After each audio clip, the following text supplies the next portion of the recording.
राम तेरी गंगा मैली। और उस फिल्म में गाना था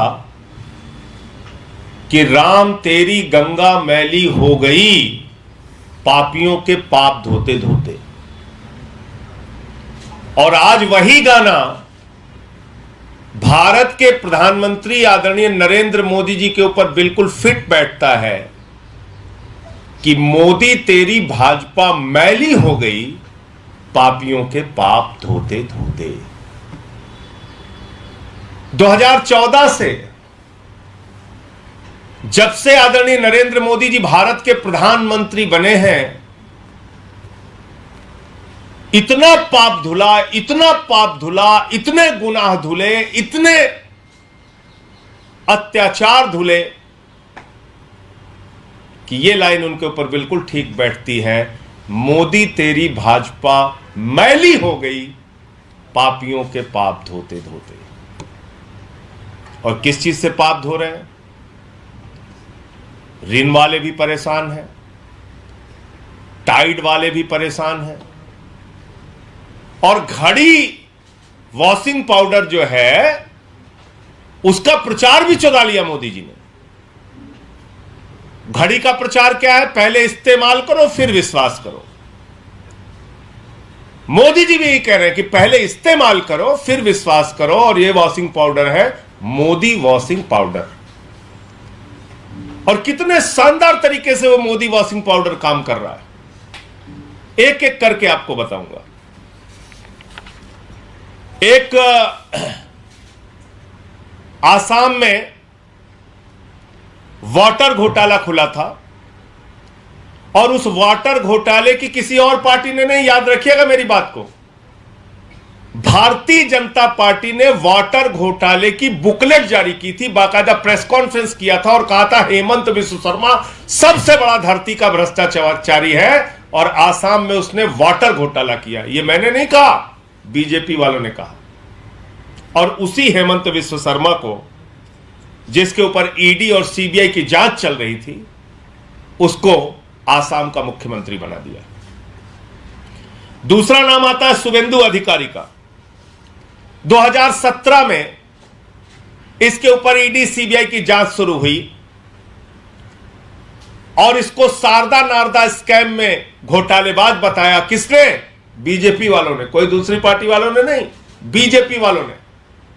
और इसको अपनी पार्टी में शामिल कर लिया 2020 के अंदर, और इसको लीडर ऑफ अपोजिशन बंगाल के अंदर बना दिया। तीसरा नाम आता है येदुरप्पा का। येदुरप्पा के ऊपर हजारों करोड़ का माइनिंग घोटाला, रेड्डी ब्रदर्स पे घोटाला, और उस व्यक्ति को कर्नाटक का मुख्यमंत्री बना दिया। चौथा नाम आता है शिवराज सिंह का। उनके ऊपर व्यापम का घोटाला, बच्चों की नौकरी में घपलेबाजी करने का घोटाला, और उनको मध्य प्रदेश का मुख्यमंत्री बना दिया। पांचवा नाम आता है मुकुल राय का। नारदा स्कैम, शारदा स्कैम में इनके ऊपर ईडी सीबीआई की जांच चलती है, भारतीय जनता पार्टी में आते हैं, मोदी वॉशिंग पाउडर से धुले जाते हैं, और सारी जांच खत्म हो जाती है। छठवां नाम आता है नारायण राणे का, जिनके ऊपर लैंड स्कैम का आरोप लगता है, जमीन घोटाले का आरोप लगता है। और याद रखिएगा, मैं कोई घोटाला अपनी तरफ से नहीं बोल रहा हूं, भारतीय जनता पार्टी ने ये सारे घोटाले लगाए, और ईडी की जांच चली, और इनकी पार्टी में आ गया, बीजेपी में शामिल हो गया, तो केंद्र में मंत्री है। सातवां नाम आता है प्रेमा खांडू का। प्रेमा खांडू के ऊपर भी भ्रष्टाचार के मामले में ईडी की जांच चली, सीबीआई की जांच चली, और क्रिमिनल कॉन्स्पिरेसी, करप्शन और क्रिमिनल कॉन्स्पिरेसी की जांच चली प्रेमा खांडू पर, और पूरी की पूरी सरकार लेके भारतीय जनता पार्टी में शामिल हो गए। फिर एक नाम आता है जय पंडा का। जय पंडा के ऊपर 2019 में पीएमएलए और फेमा के तहत भ्रष्टाचार के मामले लगते हैं, ईडी की जांच चलती है और उसके बाद भारतीय जनता पार्टी में शामिल हो जाते हैं। फिर एक नाम आता है पुरुषोत्तम साबरिया, यह गुजरात के नेता है और पुरुषोत्तम साबरिया पर भारतीय जनता पार्टी ने इरिगेशन घोटाले का आरोप लगाया था, बीजेपी में चले जाते हैं। हसन मुशरिफ का तो कहना ही क्या है। अभी कुछ दिन पहले ईडी की जांच चल रही थी, ईडी के छापे पड़ रहे थे हसन मुशरिफ पे, और इनका एक नेता है बेचारा किरीट सुमैया। वो किरीट सुमैया जोर जोर से ना एकदम चिल्ला चिल्ला के कहता था मुशरिफ को गिरफ्तार करो, मुशरिफ को अंदर डालो, मुशरिफ ने 100 करोड़ का घोटाला किया है। उसी हसन मुशरिफ को कल कैबिनेट मंत्री की परसों शपथ दिला दी गई। एक नाम आता है छगन भुजबल का, महाराष्ट्र सदन घोटाला, और छगन भुजबल को कैबिनेट का मंत्री बना दिया जाता है। एक नाम आता है अजीत पवार का, जो इस समय सबसे चर्चित नाम है, जिसका जिक्र 3 दिन पहले रैली में भोपाल में प्रधानमंत्री जी ने किया। और भारत के प्रधानमंत्री आदरणीय नरेंद्र मोदी जी ने क्या कहा, वो आप सभी पत्रकार बंधुओं को जरूर सुनना चाहिए, पूरे देश को सुनना चाहिए, और भारतीय जनता पार्टी की असलियत पूरे देश के सामने आनी जरूरी है। एनसीपी पर भी करीब 70,000 करोड़ रुपए के घोटालों का आरोप है। महाराष्ट्र स्टेट कोऑपरेटिव बैंक घोटाला, महाराष्ट्र सिंचाई घोटाला, अवैध खनन घोटाला, इनकी लिस्ट भी बहुत लंबी है। ये 3 दिन पहले भारत के प्रधानमंत्री ने 70,000 करोड़ का घोटाला पकड़ा था। किसका? अजीत पवार का, एनसीपी नेताओं का। अजीत पवार पर सिंचाई घोटाला, कोऑपरेटिव बैंक घोटाला, तमाम घोटाले का आरोप भारत के प्रधानमंत्री ने लगाया, और उसी व्यक्ति को 3 दिन के बाद महाराष्ट्र के अंदर उप मुख्यमंत्री बनाने का काम किया। एक नाम आता है भावना गावली को शिवसेना ने शिंदे गुट का चीफ विप बना दिया पार्लियामेंट के अंदर। इनके ऊपर भी ईडी की जांच, 5 सम्मन किया था इनको ईडी ने इनको 5 सम्मन किया था, और ये इस समय शिंदे गुट की लोकसभा में चीफ विप है। एक नाम आता है प्रताप सरनायक का, और इनके ऊपर मनी लॉन्ड्रिंग का केस दर्ज किया था ईडी ने, और अभी ये शिंदे की शिवसेना में है। बाकी बहुत सारे नाम हैं। तो भारतीय जनता पार्टी का ये असली चाल, चरित्र और चेहरा है। आदरणीय नरेंद्र मोदी जी ने भोपाल की रैली में जब कहा, ये मोदी की गारंटी है, एक एक भ्रष्टाचारी पर कार्रवाई करने की गारंटी है, 3 दिन के बाद वो नारा बदल गया। अब मोदी जी कह रहे हैं ये मोदी की गारंटी है, एक एक भ्रष्टाचारी को मंत्री बनाने की गारंटी है। तो पूरब से लेकर पश्चिम तक, उत्तर से लेकर दक्षिण तक, 14 से लेकर 23 तक मोदी वॉशिंग पाउडर की ऐसी बिक्री हो रही है, और इतना शानदार वॉशिंग पाउडर है, इसमें हत्या करो धुल जाएगा, लूट करो धुल जाएगा, बलात्कार करो धुल जाएगा, भ्रष्टाचार करो धुल जाएगा, पूरा देश लूट लो, मोदी वॉशिंग पाउडर से उसको बिल्कुल साफ सुथरा धुलकर पाक साफ कर दिया जाएगा।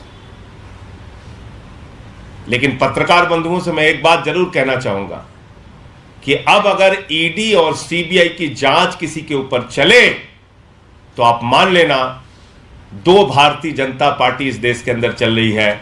एक भारतीय जनता पार्टी नरेंद्र मोदी, और एक Bharatiya Janata party ED CBI गुट। और इसका एक ही काम है, क्योंकि प्रधानमंत्री कोई हथियारबंद गुंडे तो रख नहीं सकते कि भाई कहे कि जाओ आप किसी विधायक को पकड़ के लाओ, किसी मंत्री को पकड़ के लाओ, गन पॉइंट पे उसको शामिल करा लो। तो उन्होंने एक जांच एजेंसी बनाई, ईडी सीबीआई, और कहा कि विधायकों को तोड़ो, दलों को तोड़ो, लोकतंत्र को खत्म करो, संघीय ढांचे को खत्म करो। तो ईडी और सीबीआई से देश के अंदर दलों को तोड़ने और विधायकों को धमकाने का एक माध्यम बन गया है। आम आदमी पार्टी के बहादुर नेता मनीष सिसोदिया और सत्येंद्र जैन इनके आगे नहीं झुके, टूटे नहीं। बहुत कोशिश इन लोगों ने की दिल्ली के अंदर तोड़फोड़ करने की, सफल नहीं हुए वाजपेयी। आम आदमी पार्टी और अरविंद केजरीवाल एक ऐसे नेता है, हम लोगों पर चाहे जितने मुकदमे करो, चाहे जितनी प्रताड़ना दो, आपने 45 विधायकों पे दिल्ली के अंदर मुकदमे लिखे, हमारा कोई विधायक नहीं टूटा। आपने हमारे मंत्रियों पे फर्जी मुकदमे लिखे, हमारा कोई मंत्री नहीं टूटा। 36 किलो वजन कम हो गया सत्येंद्र जैन का, इतनी प्रताड़ना आपने दी, लेकिन मजबूती से वो खड़े रहे। इसलिए ये मोदी वॉशिंग पाउडर ये दिल्ली में फेल हो जा रहा है। यहां पर कोई दागदार है नहीं, तो दाग धुलने की जरूरत है नहीं, तो इसलिए इस वॉशिंग पाउडर की यहां जरूरत नहीं पड़ रही। पूरे देश में मोदी वॉशिंग पाउडर से अपना काम प्रधानमंत्री जी, और ये चुनाव का मौका है, तो अब तो चुनावी बम्पर ऑफर आया है मोदी वॉशिंग पाउडर का। चाहे जितना खरीदिए, चाहे जैसे पाप धुलवाइए। तो इसलिए कम से कम आज के बाद नैतिकता की, ईमानदारी की, भ्रष्टाचार के खिलाफ लड़ने की दुहाई देना प्रधानमंत्री को बंद करना चाहिए, वरना वो अब हंसी के पात्र बन गए हैं। उनके भक्त बेचारे 3-4 दिन से सदमे में हैं। जो लोग, किरीट सुमैया तो बेचारा छुपा छुपा फिर रहा है, वो लोग सदमे में हैं कि बताओ, जिन लोगों को गालियां दे रहे थे अब उन लोगों को गले लगाना पड़ेगा, जिन लोगों को गालियां दे रहे थे अब उनको लाइन में खड़े होकर माला पहनानी पड़ेगी, जिन लोगों से लड़ाई लड़ रहे थे अब उन्हीं लोगों के सामने लाइन में लगना पड़ेगा। तो मुझे ये बात कहनी थी। ईडी और सीबीआई के छापे इस देश में दलों और विधायकों को तोड़ने का एक माध्यम बन गया है, और महाराष्ट्र की घटना उसी का जीता जागता उदाहरण है। लेकिन एक बात मैं मोदी जी से कहना चाहता हूं कि मोदी जी, जब जब ऐसा खेल देश के अंदर हुआ है, जनता ने सबक सिखाया है, और महाराष्ट्र की जनता भी आपको सबक सिखाने का काम करेगी। सर, अनुराग ठाकुर ने दावा किया है कि एनसीपी वाले घटनाक्रम के बाद एक ट्रेंड सेट हो गया है और भी अपोजिशन पार्टियां एनडीए में शामिल हो सकती हैं। देखिए, अनुराग ठाकुर तो खैर छोटे नेता हैं। उनके जब प्रधानमंत्री नरेंद्र मोदी खुद ही ये बात कह रहे हैं चिल्ला चिल्ला के कि एक भी भ्रष्टाचारी नहीं छोड़ूंगा, हर भ्रष्टाचारी को बीजेपी में शामिल करूंगा, तो फिर वो ठीक ही कह रहे हैं कि जहां जिस पे भी होगा झूठे मुकदमे लिखो, किसी को भी फंसाओ, किसी के यहाँ ईडी भेजो, किसी के यहाँ सीबीआई भेजो, और दलों को तोड़ने का काम करो। लेकिन जब आप दलों को तोड़ते हैं तो जनता का दिल टूटता है, और जब दिल टूटता है तो मौके पर आपको अपने वोट की ताकत से जवाब देती है। लोकतंत्र में मालिक तो जनता है, वो जवाब देगी आपको। अभी एक लिस्ट है, ये बीजेपी के नए प्रदेश अध्यक्ष बनाए गए, उनके पंजाब के प्रदेश अध्यक्ष सुनील जाखड़ बने, जो कांग्रेस से गए। अच्छी बात है, अपनी पार्टी का विस्तार करें, सबको बनाएं। कहाँ किसको बना रहे हैं उनकी पार्टी का विषय है। 2024 से पहले आपको लगता है कि आम आदमी पार्टी की 2 स्टेट में सरकारें हैं, अब पार्टी इमर्ज कर रही है, लेकिन आपकी पार्टी पे भी दोबारा निशाना साधने की कोशिश की जा सकती है? आपने कुछ महीने पहले तो आरोप लगाया ही था, क्या आगे भी आपको लगता है कि आप पर भी इस तरीके की कोशिशें हो सकती हैं? देखिए, जब हम कह रहे थे तो आप लोग हमारी बात नहीं मान रहे थे। ये पूरे देश में यही धंधा कर रहे हैं। 2014 से ये वॉशिंग पाउडर जब से आया है, मोदी वॉशिंग पाउडर, इसका काम ही यही है। अब यहां दिल्ली में दिक्कत यह है, यहां कोई दागदार है ही नहीं है, यहां किसी पे कोई मामला है ही नहीं है। झूठे मामले लगाकर जिन लोगों को दबाने की कोशिश कर रहे हैं वो दब जा रहे हैं, यहां कोई दब भी नहीं रहा इनसे। तो इसलिए दिल्ली में इनका प्रयोग फेल हो गया और उसी हताशा में इन्होंने हमारे शिक्षा मंत्री को जेल में डाल दिया, हमारे स्वास्थ्य मंत्री को जेल में डाल दिया, तो यहां अपने हथकंडे अपना रहे हैं। आपका कुछ सवाल था? भारतीय जनता पार्टी की जो प्रवक्ता है गौरव भाटिया, उन्होंने प्रेस कॉन्फ्रेंस की थी रेल वाले मामले में, सुप्रीम कोर्ट में भी आया था, उसे लेकर आपका क्या कहना है? देखिए, ऐसा है कि गौरव भाटिया, भारतीय जनता पार्टी, उनके नेता, उनको अपने गिरेबान में झांककर पहले देखना चाहिए। डेवलपमेंट के काम हमारी सरकार की प्राथमिकता में है। शिक्षा पे, स्वास्थ्य पे, बिजली पे, पानी पे, सड़क पे, जितना भी हमको काम करना हो रहा है हम कर रहे हैं। तो हम अपनी प्राथमिकताओं के हिसाब से कहाँ हमारा बजट लगना है, नहीं लगना है, वो हम तय करेंगे और इसके बारे में सरकार जवाब देगी न्यायालय को। कांग्रेस जो है, कांग्रेस आम आदमी पार्टी के लिए कहती है कि इसको भ्रष्टाचार का जिक्र भाजपा ही कर रहे हैं। भाजपाई अब कम से कम भ्रष्टाचार के बारे में ना बोले तो अच्छा है। अली बाबा और 40 चोर की सरकार इस देश के अंदर चल रही है, पूरे देश ने देख लिया। और ये वो मोदी वॉशिंग पाउडर है, पहले इस्तेमाल करो फिर विश्वास करो। और नीचे लिखा हुआ है, हत्या का पाप धुलवाना है, लूट का पाप धुलवाना है, बलात्कार का पाप धुलवाना है, भ्रष्टाचार का पाप धुलवाना है। सारे पाप धुलने की गारंटी, चुटकियों में सारे पाप धुले, मोदी वॉशिंग पाउडर। इसलिए भाजपाइयों को अब कम से कम भ्रष्टाचार के बारे में बोलने का हक नहीं है। उनको सारे लोगों की फोटो अपने गले में टांग कर टहलना चाहिए। पूरब से लेकर पश्चिम तक, उत्तर से लेकर दक्षिण तक मैंने बता दिया सारे नाम। इनकी सबकी फोटो अपने घर में लगाओ भाजपाइयों, एक एक कार्यकर्ता अपने घर में लगा के इनको रोज माला पहनाया करे। ये सारे तुम्हारे लिए आदरणीय है। येदियुरप्पा हो, हेमंत विश्व शर्मा हो, अजीत पवार, इनको माला पहनाओ, ज्यादा बातें मत करो। अब तुम पूरे देश के सामने बेनकाब हो चुके। यूसीसी पर भगवंत मान साहब का बयान आया है, तो चर्चा हो रही है कि क्या वो पार्टी के स्टैंड से अलग जा रहे हैं? नहीं, भगवंत मान जी का बयान मैंने सुना। उन्होंने भी कहा सभी समुदाय, सभी वर्गों से बातचीत करनी चाहिए। यही तो आम आदमी पार्टी कह रही है। सभी वर्गों, सभी समुदायों से आप बातचीत करिए। आपकी मंशा ही नहीं है यूसीसी लाने की। मोदी जी की सरकार 9 साल तक भांग खा के सो रही थी, अचानक 10 महीने रह गया तो कह रहे हैं यूसीसी यूसीसी यूसीसी। अरे भैया, ये यूसीसी यूसीसी नहीं है, ये है टमाटर के महंगे दाम से ध्यान हटाना है, मणिपुर में हो रही हिंसा से ध्यान हटाना है, 18 करोड़ नौकरी देने के सवाल से ध्यान हटाना है, 2022 15 अगस्त तक पक्का मकान देने के वादे से ध्यान हटाना है, काला धन और 15 लाख के वादे से ध्यान। तो इसलिए असली मुद्दों से ध्यान हटाना है, इसलिए ये फालतू की बातें कर रहे हैं। मैं तो पहले दिन से कह रहा हूं, अभी मैंने भगवंत मान जी को भी सुना। आनंद मैरिज एक्ट में सिखों की अपनी परंपराएं हैं, उनके हिसाब से सिख समुदाय के लोगों को अलग तरह के अधिकार मिले हुए हैं। इसी प्रकार से जैन धर्म के अपने कुछ कानून हैं, इसी प्रकार से बौद्ध धर्म के लोगों के अपने कुछ कानून हैं, इसी प्रकार से देश के करोड़ों आदिवासियों के अपने रीति रिवाज और जमीन से संबंधित कानून हैं। भारतीय जनता पार्टी आदिवासियों और दलितों से नफरत करती है।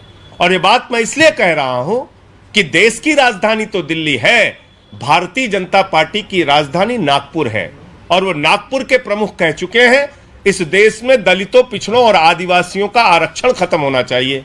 तो ये यूसीसी नहीं है, ये देश के आदिवासियों, दलितों और पिछड़ों का आरक्षण खत्म करने की शुरुआत है। कल को आप एक देश एक कानून के नाम पे कहेंगे आरक्षण खत्म, सब समान। अरे भाई, जो लोग इस देश के अंदर सामाजिक आर्थिक रूप से पिछड़े हैं उनको आरक्षण की व्यवस्था है इस देश में। अब क्या करोगे? आदिवासियों की जमीन से संबंधित बहुत सारे कानून हैं, 371 में नॉर्थ ईस्ट के अंदर अपने कानून है। तो अब क्या करोगे? उनसे बातचीत की आपने? आपका खुद का दल एनडीपीपी, जिसके समर्थन में आप सरकार में है, नागालैंड के अंदर बैठे हैं, 5 मंत्री हैं बीजेपी के, इस्तीफा दिया उन्होंने। मेघालय में इनके मंत्री बैठे हुए हैं बीजेपी के, संगमा ने विरोध कर दिया यूसीसी का, इस्तीफा दिया बीजेपी के मंत्रियों ने।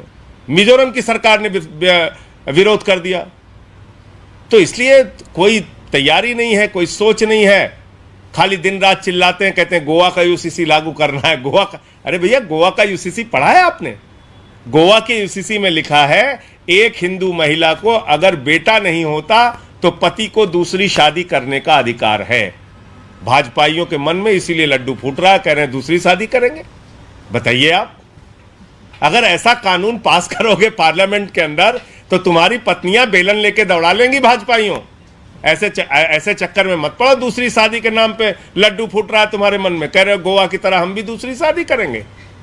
वाह भाई वाह, गजब का खेल है। और हिंदू अनडिवाइडेड फैमिली का एक्ट है। मैं इस देश के करोड़ों हिंदू भाइयों को भी बताना चाहता हूं, उस एक्ट में क्या लिखा हुआ है।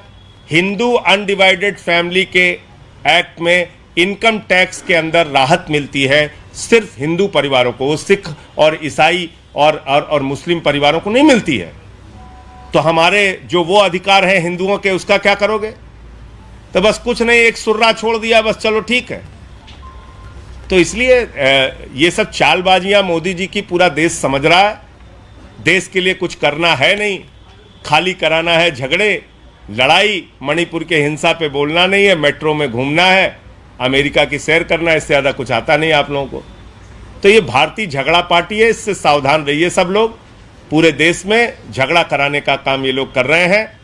हिंदू का मुसलमान से झगड़ा, हिंदू का सिख से झगड़ा, हिंदू का ईसाई से झगड़ा, फिर हिंदू का हिंदू से झगड़ा, जाट का गैर जाट से झगड़ा, मराठा का गैर मराठा से झगड़ा, किसान का पुलिस के जवान से झगड़ा, पहलवान का पुलिस के जवान से झगड़ा। ये भारतीय झगड़ा पार्टी है, इससे सावधान हो जाइए। और मैंने आपको बताया चुनावी मौका है, बम्पर ऑफर आया है, जितने भी पाप धुलवाने हैं मोदी वॉशिंग पाउडर मौजूद है। शहर की सरकार और जनता को दरकार, दिखाएंगे आपको क्या कहता है वोटर। अब की बार किसकी सरकार।